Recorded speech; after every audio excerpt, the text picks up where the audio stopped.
3 months had passed since the Battle of Meridian, and the galaxy was still trying to understand what had happened. The recordings of the battle had been viewed trillions of times across 1,000 worlds, analyzed by military experts and philosophers and ordinary citizens who could not quite believe what their eyes were showing them. 17 primitive vessels from a species that had been mocked as barely spacefaring had accomplished what the combined might of galactic civilization could not. The Galactic Concord Assembly had been called into emergency session on Nexus Prime. And for the first time in the organization's long history, every single member species had sent representatives. The massive chamber that served as the heart of galactic governance was filled to capacity with beings of every shape and size imaginable. From the towering Valoran to the insectoid Tethri, to species so strange that human eyes could barely comprehend their forms, they had come to honor the heroes of Meridian. But more importantly, they had come to learn Admiral Elena Vasquez. She had been promoted while floating in an escape pod. Rescued by the UN Defiant 3 hours after the Perseverance had died, stood at the entrance to the assembly chamber and took a moment to straighten her dress uniform. She was still recovering from injuries sustained during the battle, and the doctors had told her she should be in bed rather than standing before the most important gathering in galactic history. But Elena Vasquez had never been good at following orders that she disagreed with. "Are you ready, Admiral?" asked Lieutenant Commander Chun, who had been promoted as well and now served as her aide and closest advisor. "No," Vasquez admitted with a small smile. "But I have never let that stop me before." The doors opened, and she walked into the chamber. The silence that greeted her was absolute. Thousands of beings from hundreds of species watched as the human admiral made her way to the central podium, her footsteps echoing in the vast space like the heartbeat of a new era. When she reached the podium and turned to face the assembly, she saw something in their eyes that she had never expected to see directed at a human respect ambassador. Uran Kos of the Valorian hegemony rose from his seat, and his skin shifted through colors that Vasquez had learned to recognize as deep emotion: purple for sorrow, gold for gratitude, and something silver that she had never seen before but suspected meant awe. "Admiral Vasquez," he said, and his voice carried across the chamber through the translation systems that allowed every species to understand every other.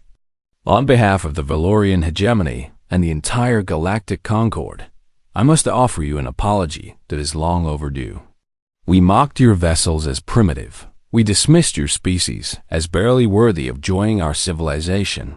We laughed at your technology and your methods, and we were fools." He paused, and when he continued, his voice was thick with something that sounded very much like shame. "Your ship saved us. Your people died for us. And we did nothing to deserve that sacrifice except treat you with contempt. How can we possibly make amends for such blindness?" Vasquez let the question hang in the air for a moment before she stepped forward to the podium. Her movements were careful. Her ribs still ached from where a piece of shrapnel had found its way through 3 layers of armor, but her voice was strong when she spoke. "You built your ships for the galaxy you wanted," she said, and her words reached every corner of the chamber. "A galaxy of peace and prosperity where efficiency was the highest virtue and elegance was the mark of civilization. There is nothing wrong with wanting such a galaxy, nothing shameful about building for the best possible future." She paused, looking across the sea of alien faces that watched her with an intensity she could feel like heat on her skin. "But we could not afford to build for the galaxy we wanted. We had to build for the galaxy we had, and Earth was not kind. Our homeworld was beautiful. Yes, but it was also brutal. For 10,000 years, our ancestors survived ice ages that froze the world and plagues that killed half of everyone alive and wars that set the sky on fire. They survived predators that could tear them apart and disasters that wiped out entire civilizations and enemies that wanted nothing more than to see them Extinct, her voice hardened, carrying the weight of all those millennia of suffering and survival. You asked why our ships are ugly. It is because beauty never saved anyone. You asked why we have so many redundant systems. It is because anything that can fail will fail when you need it most. You asked why we do not network our vessels. It is because our ancestors learned, again and again, that any system can be turned against you. She smiled, and there was no mockery in it, only the tired satisfaction of someone who had proven a point that should never have needed proving. We did not survive Earth by being elegant. We survived by being too stubborn to die. The assembly was silent, processing her words, and then Ambassador Koss spoke again. What can we learn from this?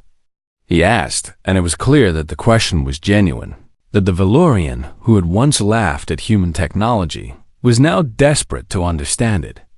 How can we make our ships more like yours? You cannot, Vasquez said simply. At least not quickly. Our ships are not just designed differently. They are the product of a different philosophy, a different way of thinking about the universe, and our place in it.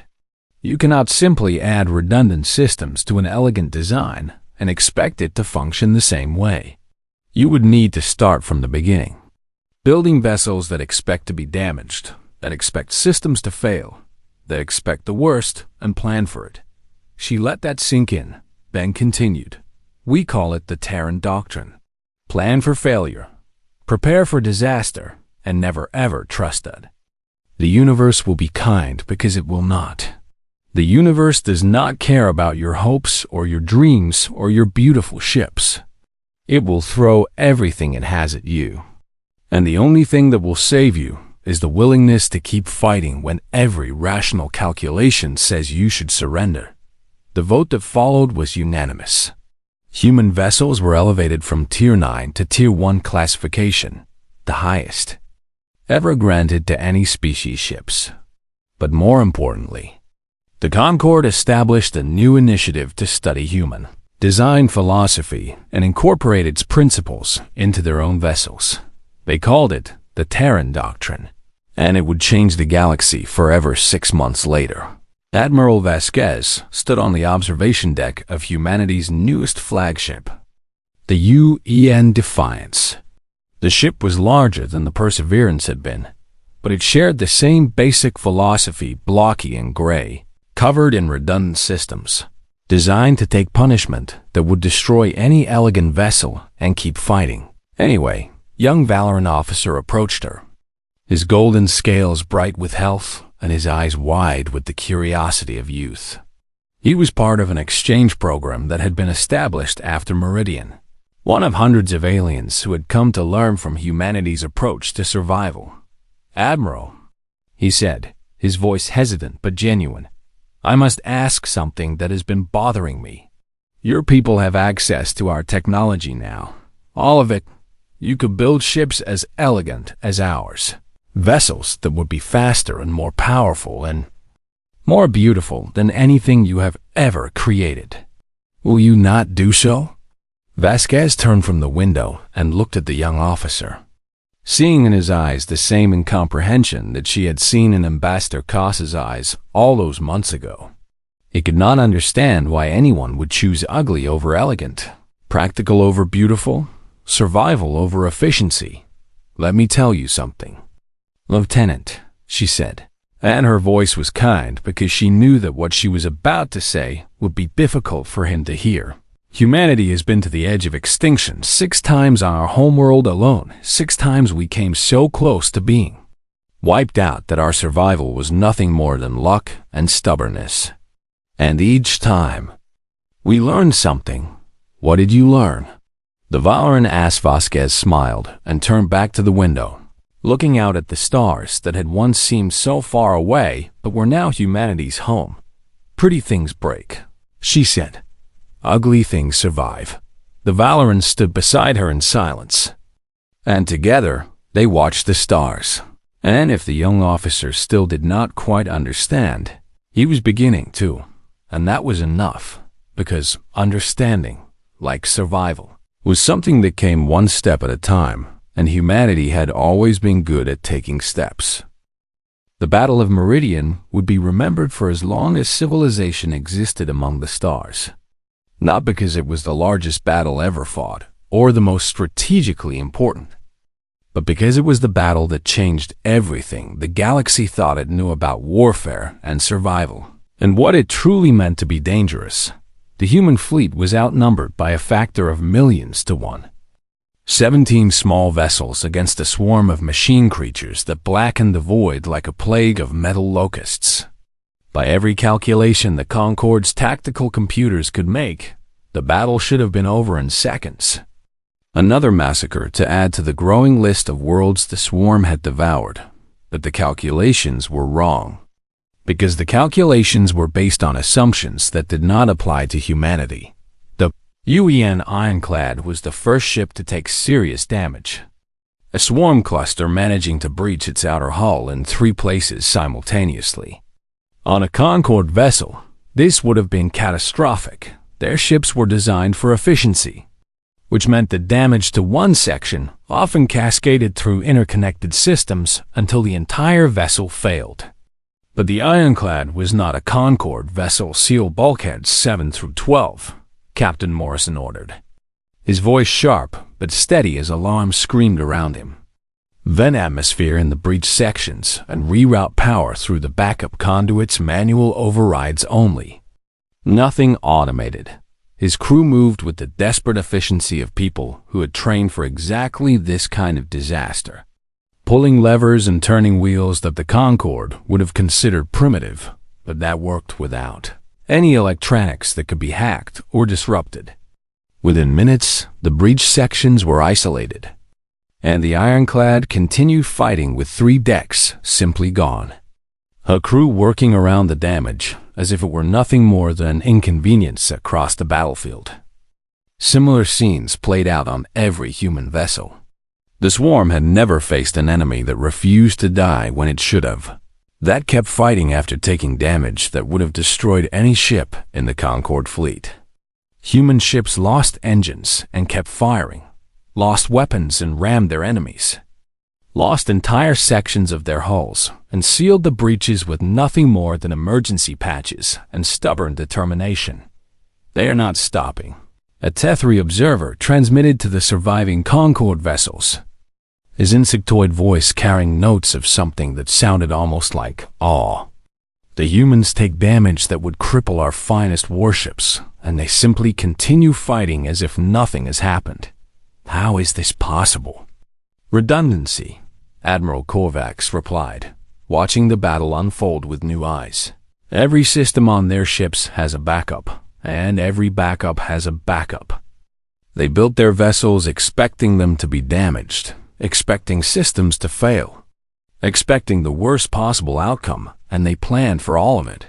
The swarm was adapting, trying desperately to find patterns in the human attack, but there were no patterns to find. Each ship fought according to its captain's instincts, and human instincts had been forged through millennia of conflict that made the swarm's programming look simplistic by comparison.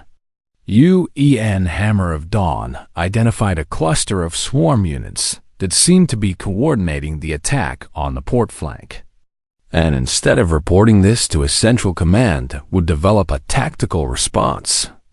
Captain Singh simply pointed his ship at the cluster and accelerated to ramming speed. All hands brace for impact, he announced over the ship's intercom, his voice carrying the grim satisfaction of a man who had found a problem he could solve. We are going to introduce these machines to a very old human tradition called the headbutt. The Hammer of Dawn struck the swarm cluster at nearly 1% of light speed, and the kinetic energy released was equivalent to a small nuclear weapon.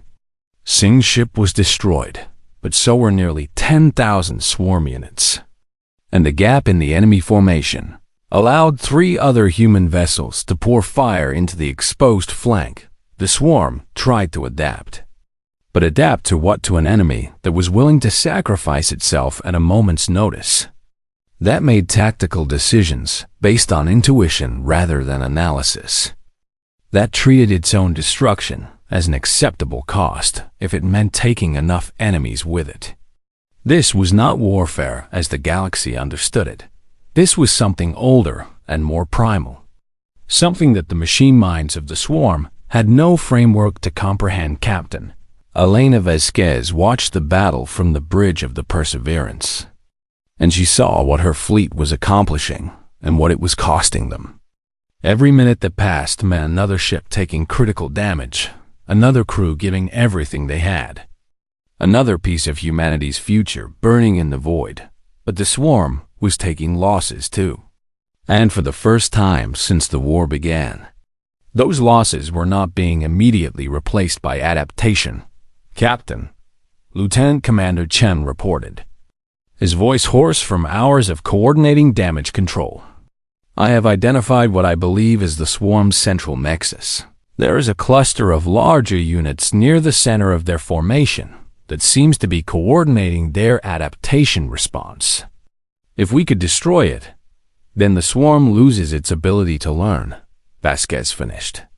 And she looked at the tactical display that showed the nexus surrounded by the densest concentration of swarm units in the entire battle.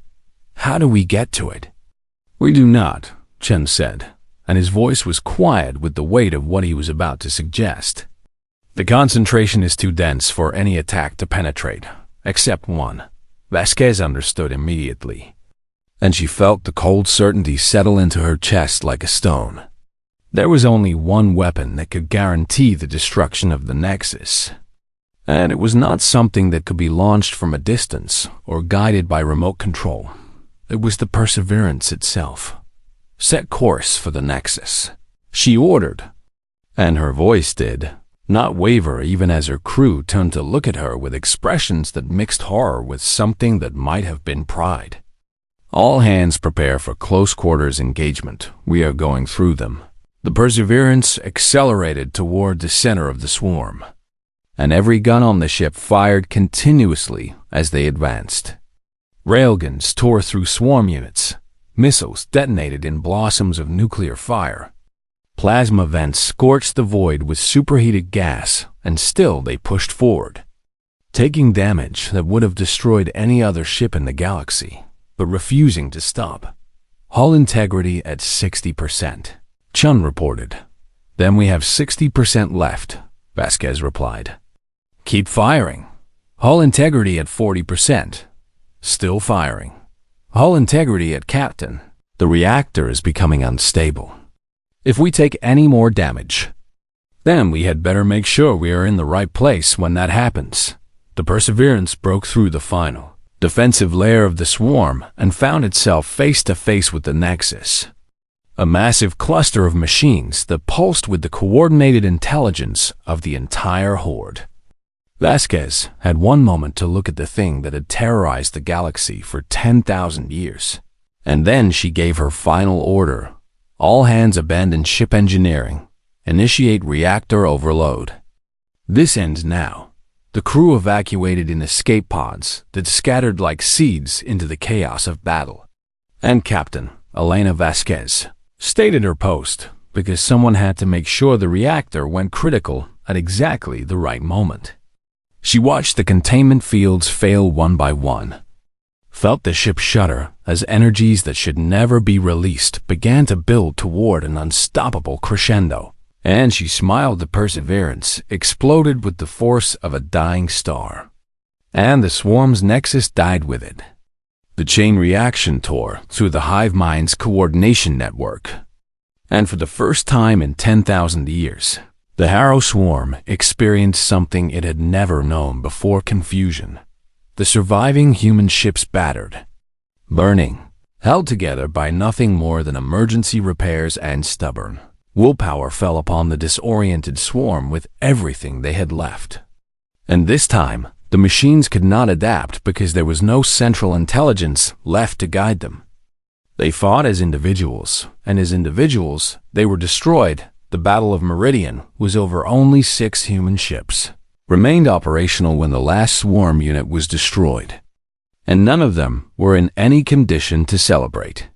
But they had done what the entire might of the Galactic Concord could not. They had won. The Meridian system was humanity's greatest achievement beyond Earth. A collection of 3 terraformed worlds and dozens of orbital stations that housed 12 million souls who had left everything behind to build a new life among the stars. They were farmers and scientists, engineers and artists, families who had gambled their futures on the dream of a humanity that could thrive beyond its home world, and now they were directly in the path of the most terrifying enemy the galaxy had ever known. Captain Elena Vasquez stood on the bridge of the Perseverance and looked at the tactical display that showed 17 human vessels arranged in a defensive formation around the Meridian colony. 17 ships against a force that had destroyed tens of thousands of the galaxy's most advanced warships in a matter of hours. By any rational calculation, they were already dead. "The evacuation is proceeding," Lieutenant Commander Chun reported, his voice steady despite the fear that Vasquez knew he must be feeling. "But we can only move about 2 million people before the swarm arrives. The rest are counting on us," Vasquez finished for him. "I know." The remnants of the Concorde fleet began arriving shortly after, limping into Meridian space with hulls scarred by battle and crews traumatized by what they had witnessed. The elegant vessels that had once inspired such awe now looked like broken toys, their crystalline drives flickering with damaged power, their silver hulls torn and blackened by weapons that had adapted specifically to destroy. The Admiral Korvax of the Valorian hegemony was among the survivors, and he contacted the Perseverance almost immediately after his ship dropped out of faster-than-light travel. His face on the view screen was pale with exhaustion and something deeper than fatigue. Something that looked like the death of hope itself. "Human," he said, and his voice carried none of the condescension that Vasquez had grown accustomed to hearing from the Concorde's elite. "You must take your people and flee. Your ships cannot stand against the swarm. Nothing can stand against the swarm. We thought we were prepared. We thought our technology would protect us. But we were wrong about everything, Admiral," Vasquez replied, and her voice was calm in a way that seemed to confuse the Valorian. "With respect, I am not going anywhere. This is humanity's sector.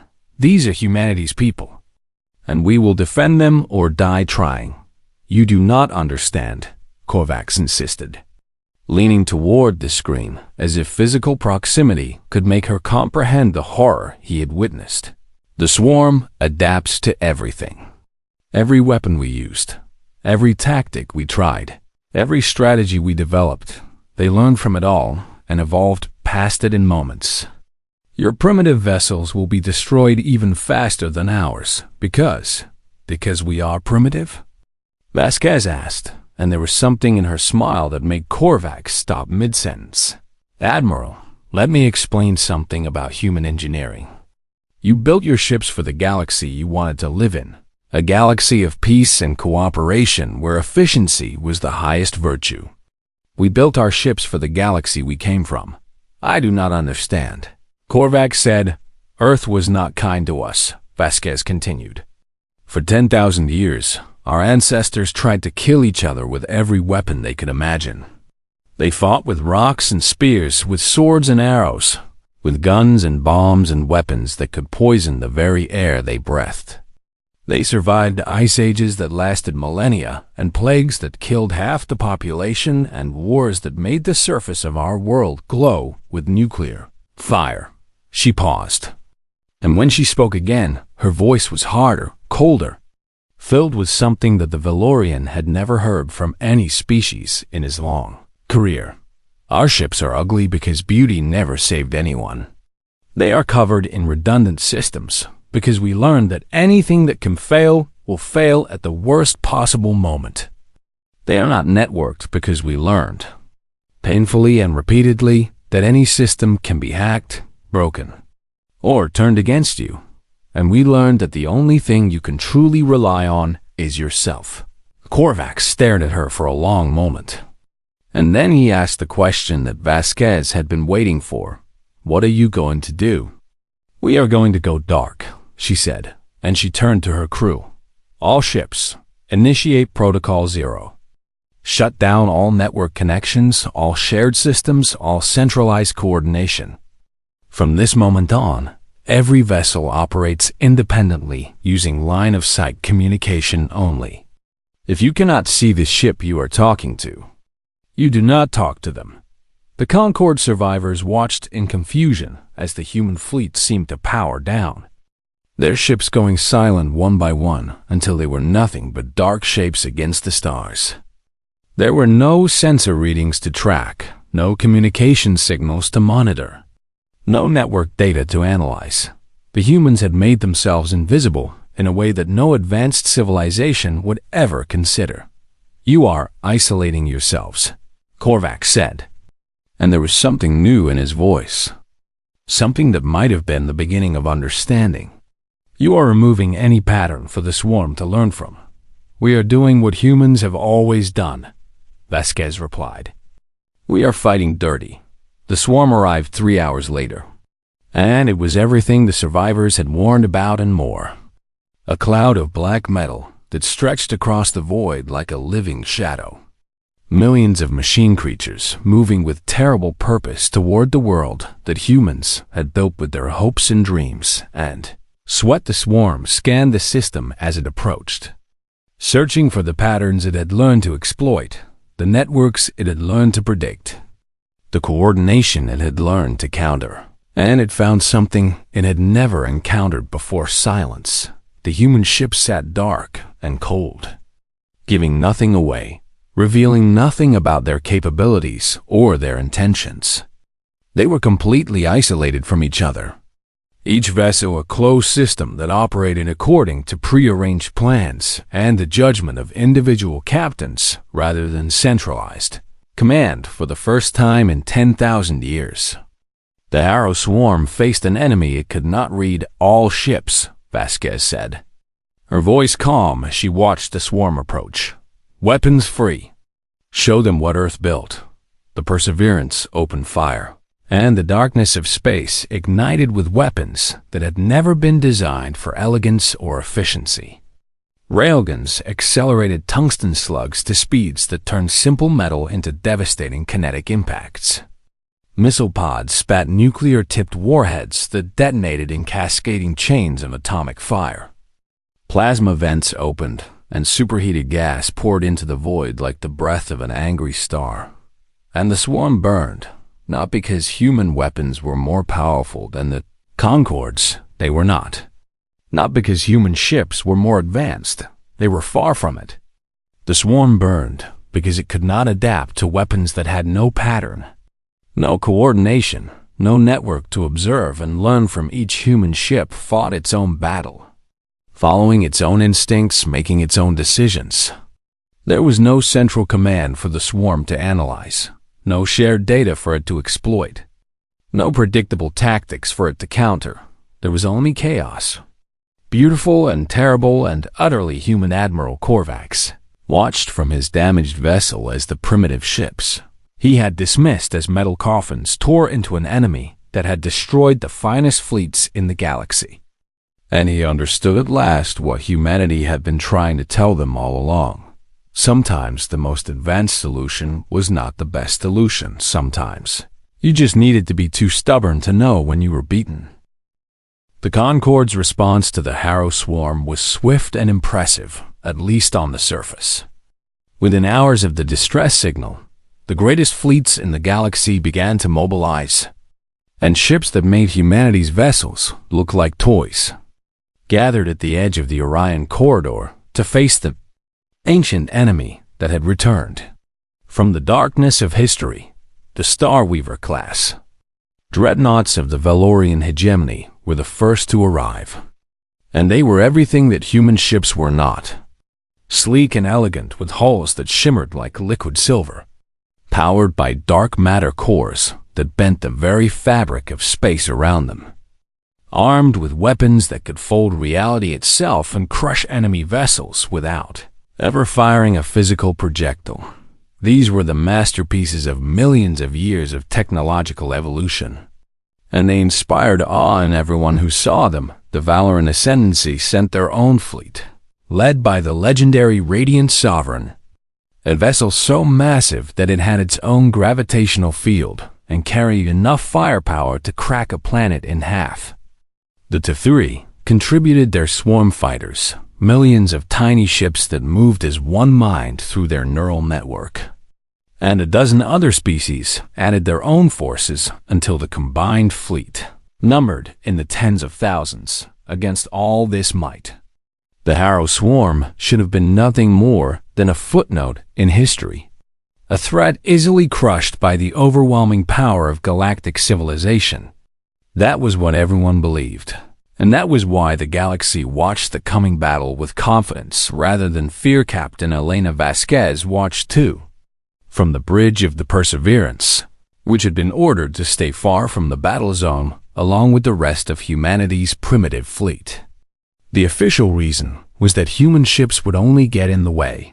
But everyone knew the truth, that Concord did not want their glorious victory tainted by the presence of ugly metal boxes that did not belong among the stars.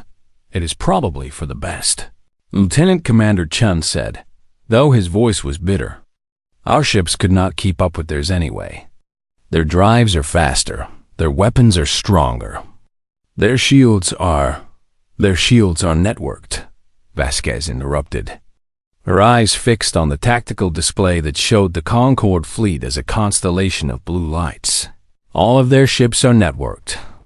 They share targeting data, sensor readings, shield frequencies. Everything flows through a central command system that coordinates the entire fleet as if it were a single organism. That is how advanced warfare works, Chun replied. It is efficient. It allows thousands of ships to act with perfect coordination. It is efficient, Vasquez agreed. And there was something in her voice that Chun could not quite identify. Remember that word, Lieutenant Commander. I have a feeling it will be important soon. The battle began 6 hours later, and for the first few minutes, it seemed like everything would go exactly as the Concord had planned. The Harrow Swarm emerged from the darkness between stars like a cloud of black metal and hungry intent. Millions of machine creatures that ranged in size from insects to mountains. And the Concord fleet met them with a wall of fire that lit up the void like a new sun. The Starweaver dreadnoughts unleashed their reality-folding weapons, crushing thousands of swarm units in pockets of twisted space. The Valoran flagship vaporized entire clusters with beams of focused antimatter. The Tethuri swarm fighters darted through the enemy ranks, their coordinated attacks carving paths of destruction through the machine horde. And then everything changed. The swarm adapted. It happened so fast that the Concord commanders barely had time to register what was occurring before it was too late. One moment their weapons were devastating the enemy, and the next moment the swarm units were shrugging off attacks that should have destroyed them, their forms shifting and changing in response to every weapon used against them. They are learning, Vasquez whispered as she watched the battle unfold on her display. Every time the Concord finds a way to hurt them, they adapt. Every weapon, every tactic, every strategy, the swarm is downloading it all and evolving past it in real time. How is that possible? Chum demanded, his face pale as he watched the blue lights on the display begin to flicker and die. The Concord's encryption should be unbreakable. No one should be able to hack into their systems. They are not hacking, Vasquez said. And now she understood what she had sensed earlier. The fatal flaw that the Concord had built into every ship in their fleet. They are learning from observation. Every time one Concord ship figures out a countermeasure, that information flows through the network to every other ship, and the swarm is watching that network. They cannot break the encryption, but they can see the results, and that is all they need. The battle had become a massacre. Ships that had inspired awe just hours before were now breaking apart under the swarm's assault. Their elegant hulls no match for an enemy that had adapted to every weapon in their arsenal. The Radiant Sovereign, pride of the Valoran Ascendancy, lasted less than 30 seconds once the swarm reached it. Torn apart by creatures that had evolved specifically to destroy it, the Tethri swarm fighters fared even worse. Their neural network, which allowed millions of ships to act as one, became their doom when the swarm learned to predict their movements. Every fighter knew what every other fighter was doing, which meant the swarm knew too, and they died in waves so thick that the void itself seemed to weep with broken metal across the galaxy. Billions watched in horror as the greatest military force ever assembled crumbled like sand before a tide. Species that had not known fear in millennia remembered it now. And the old nightmares of the Harrow Swarm returned with a vengeance that made the present even more terrifying than the past in Nexus Prime. Ambassador Koss stood before an emergency session of the Concord Assembly, and his voice shook as he delivered the news that no one wanted to hear. "The Orion Corridor is lost," he said, and the words fell like stones into a silent room. 3 colony worlds have gone dark. We have received no signals, no distress calls, nothing. They are simply gone, consumed by the swarm just as worlds were consumed 10,000 years ago. What do we do? Someone asked, and the question hung in the air because no one had an answer. "We evacuate," a Valoran admiral said, his golden scales now dull with despair. "We fall back and regroup and hope that we can find some weapon, some strategy that the swarm cannot adapt to, but I do not know if such a thing exists far from Nexus Prime." On the bridge of the Perseverance, Captain Vasquez received orders from Earth Command. They were simple and direct, just 4 words that carried the weight of humanity's future. Observe. Analyze. Prepare. "Captain," Chun said, his voice quiet as he studied the data from the battle. "I think I understand what happened. The swarm is not just adapting to weapons. It is adapting to information. The Concord's network gave it everything it needed to learn, to evolve, to overcome. And our ships?" Vasquez asked, though she already knew the answer. "Our ships are not networked," Chun said, and something like hope flickered in his eyes. "We never had the technology to link them together. Each of our vessels operates independently, with its own systems, its own targeting, its own everything. There is nothing for the swarm to learn from because there is no pattern to observe." Vasquez looked at the star map, where the swarm was now spreading toward the Meridian system, humanity's largest colony, home to 12 million people who were counting on someone to save them. "Then I suppose," she said slowly, "it is time for the laughingstock of the Concord to show what we can do." The galaxy's most advanced fleets had failed now. It was humanity's turn. The year was 2347, and humanity had finally done what their ancestors only dreamed about. They had touched the stars and built ships that could cross the vast darkness between worlds in mere days rather than centuries. And now they stood at the threshold of something even greater than exploration. They stood at the door of a galactic civilization that had existed for millions of years before the first human ever looked up at the night sky and wondered what was out.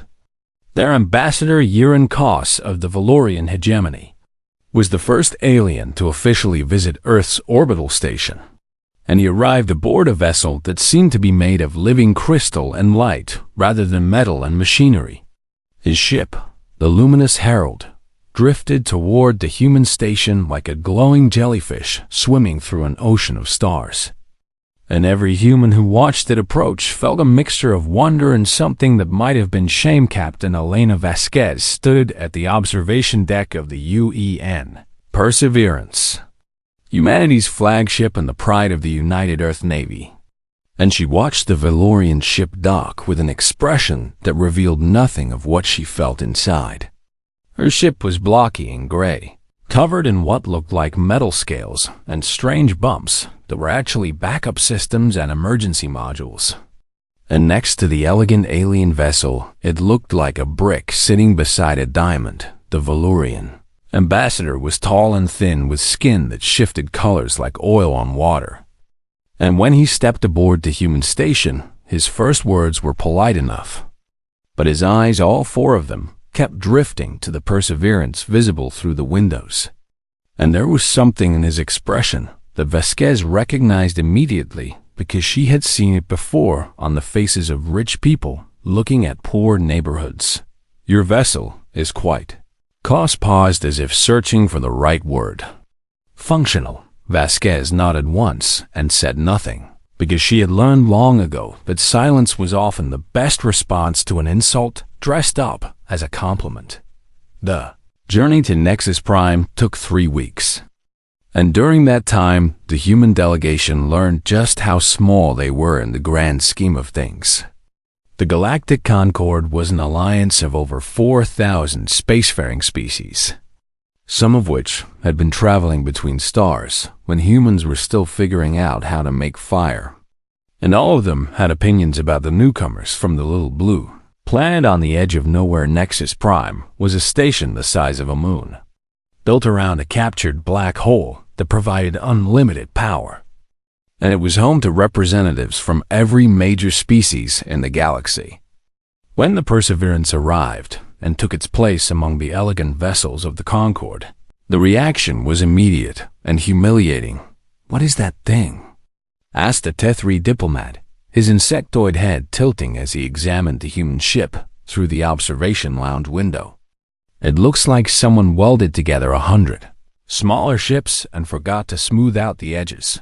"I believe it is their flagship," replied his companion, a Valoran with golden scales and eyes like molten copper. "Truly remarkable that they managed to achieve faster than light travel with such primitive technology. It speaks well of their determination, if not their engineering." The laughter that followed was not loud, but it was everywhere. In the corridors and meeting rooms, in the restaurants and recreation areas. Everywhere the humans went, they heard whispers and saw smiles that were not friendly. And the official assessment of their fleet did nothing to help their situation. Tier 9. Read Lieutenant Commander Marcus Chun from the report they had been given, his voice flat with controlled anger. "That is the lowest classification in their system. They rate our ships as suitable only for short-range cargo hauling within a single star system. What did you expect?" asked Vasquez, and her voice was calm even though her hands were clenched tight at her sides. "We have been in space for barely 3 centuries. Some of these species have been out here for millions of years. And they have had all that time to perfect their technology while we were still learning how to split the atom. But our ships work," Chun insisted. "They got us here. They are tough and reliable and ugly." Vasquez finished for him. "I know. But let them laugh, Lieutenant Commander, because we did not survive Earth by caring what others thought of us." The days that followed were filled with meetings and ceremonies and endless bureaucratic processes as humanity formally joined the Galactic Concord. And through it all the mockery continued. The Tethri called human ships metal coffins, and the Valoran dismissed them as pre-spacefaring relics, and even the more polite species could not hide their amusement at the chunky gray vessels that looked so out of place. Among the crystalline masterpieces of galactic engineering, Vasquez endured it all with quiet dignity, and she made sure her crew did the same even when they wanted to defend their ships and their skills. She reminded them that they were guests here, newcomers in a civilization that had existed long before their species had evolved, and that the best response to mockery was excellence. One day, she told them during a private meeting in the Perseverance's cramped briefing room, "They will see what our ships can do. One day, they will understand why we built them the way we did. And on that day, we will not need to say a word because our actions will speak louder than any argument ever could." That day came sooner than anyone expected. The distress signal arrived during what should have been a routine assembly meeting, and it cut through the calm atmosphere of Nexus Prime like a knife through silk. The message was fragmented and filled with static, but the words were clear enough to drain the color from faces across 100 different species. The Harrow Swarm, whispered Ambassador Koss. And for the first time since Vasquez had met him, he looked afraid. That is impossible. The swarm was destroyed 10,000 years ago. The Great Coalition sacrificed 100 worlds to wipe them out. Apparently, they missed some, said a Valoran admiral, his golden scales now pale with fear. The signal is coming from the Orion Corridor. That is one of the most populated regions in Concord space. With over 50 billion souls on a dozen worlds, Vasquez watched the aliens around her, and she saw something she had not expected to see in species that had mocked humanity for being primitive and weak. She saw terror, real and deep and paralyzing, and she understood in that moment that whatever the Harrow Swarm was, it was something that made even the mightiest civilizations in the galaxy tremble. What is the Harrow Swarm? She asked, and every alien in the room turned to look at her with expressions that mixed pity with something that might have been envy. Envy that she did not know, that she had not lived with the stories and the nightmares that had haunted galactic civilization for 10 millennia. They are the end, Koss said simply. They are machines that consume and learn and grow. They devoured 1,000 civilizations before the Great Coalition stopped them. And if they have returned, he did not finish the sentence, but he did not need to. The fear in his eyes said everything the words could not. Captain Elena Vasquez looked at the star map showing the approaching threat, and she felt something cold settle in her chest. But beneath that cold, there was something else. Something that had been forged into humanity through 10,000 years of survival against impossible odds. It was not fear, it was determination.